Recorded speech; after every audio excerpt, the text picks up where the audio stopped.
So most horses, and I'll just talk about mustangs for a little while, but it could be horses in general. When I'm starting a horse under saddle, if it's for someone else or for, I've started a lot of horses for rescues. So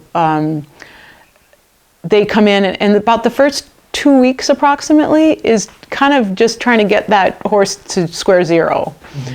Figuring out some stuff and all, whatever their things are, to get them in that learning frame of mind where we're both kind of speaking the same language.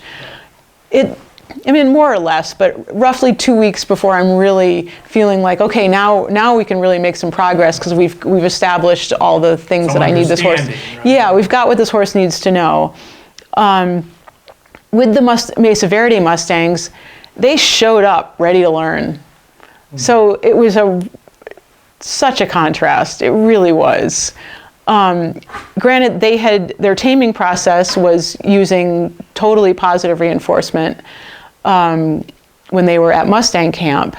And so they did, there was an understanding of that, but that was following, the way that they were captured using, the bait and capture and habituation methods. And so they'd experienced that, and then they went on, and if anything, it was really wonderful, really.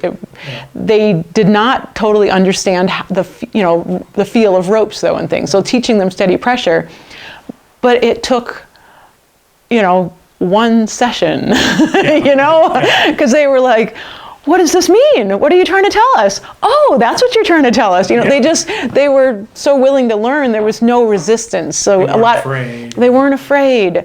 Some horses will show up and the resistance of trying to make sense of pressure because they're not really in that learning frame of mind. So it's hard to, words kind of diminish what I'm trying to say a little bit, but these Mustangs, the Mesa Verde Mustangs, their frame of mind was, they were already puzzle solvers.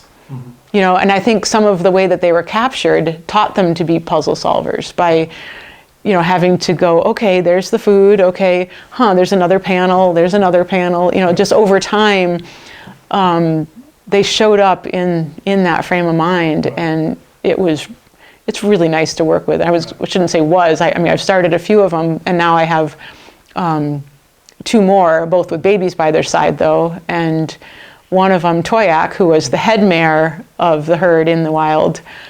She is the most enthusiastic, fun learner I've ever had the pleasure of working with. I've been on her, and mostly I'm just ponying her with her inner baby runs along too. But every session, she's just enthusiastic is the best word I can apply to it. She's just a super enthusiastic learner.